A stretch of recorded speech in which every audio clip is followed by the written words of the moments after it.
జీవదాత అయిన దేవునికి మహిమ కలుగునుగాక. ప్రియ స్నేహితులందరికీ దివ్య వాక్యోదయం. ఈనాటి పాఠ్యభాగము 2వ దినవృత్తాంతములు 20:13. యూదా వారందరూ తమ శిశువులతోనూ భార్యలతోనూ పిల్లలతోనూ యెహోవా సన్నిధిని నిలువబడిరి. యూదా రాజులలో శ్రేష్ఠుడైనటువంటి యెహోషాపాతు కాలములో జరిగినటువంటి సంఘటన ఇది. జనులనందరినీ దేవుని దగ్గరకు నడిపించడానికి బైబిలు బోధకులను పంపించారు.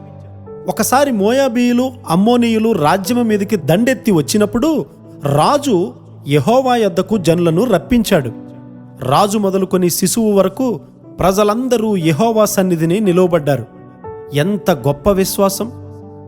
ప్రజలందరూ యెహోవా సన్నిధిని నిలవబడగా ఆ దినాన్న గొప్ప విజయం కలిగింది. సంకట స్థితిలో అతడు జనులందరినీ యెహోవా సన్నిధికి సమకూర్చాడు. ప్రస్తుతము దక్షిణ భారతదేశపు క్రైస్తవ సంఘము సంకట స్థితి గుండా వెళ్తుందని నేను భావిస్తూ ఉన్నాను.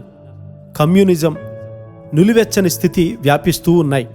మనమంతా యెహోవా ముందు సమకూడాలి. ఇలాంటి సంకట స్థితిలో చెడుగును అరికట్టడానికి దేవుడు సహవాసాన్ని వాడుకుంటూ ఉంటారు. విశ్వాసానికి మూలమైనటువంటి యెహోవా యందలి భయమును ప్రజల నుండి తీసివేయాలని సాతానుడు పలు విధాల ప్రయత్నం చేస్తూ ఉన్నాడు. ఎవరైతే ప్రార్థన చేస్తారో వారు దేవుని హస్తాన్ని చూస్తారు, వారు జయాన్ని చూస్తారు.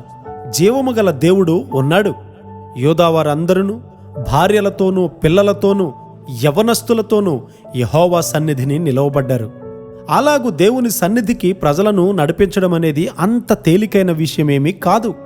ఆ కాలంలో రవాణా సౌకర్యాలు లేకపోయినా అందరూ దేవుని సన్నిధికి సమకూడి వచ్చారు. మన చుట్టూ విగ్రహారాధన పెరిగిపోతూ ఉండగా మనమంతా దేవుని సన్నిధికి సమకూడి రావలసి ఉంది.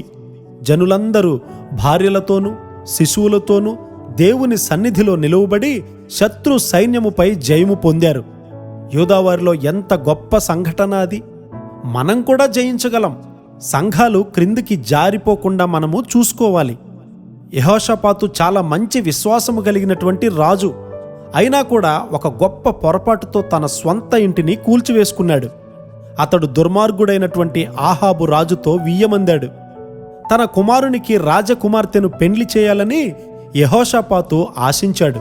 ఇది తప్పైన ప్రమాణం. మారు మనసు పొందిన వ్యక్తి దేవుని దృష్టిలో రాజకుమారుడు.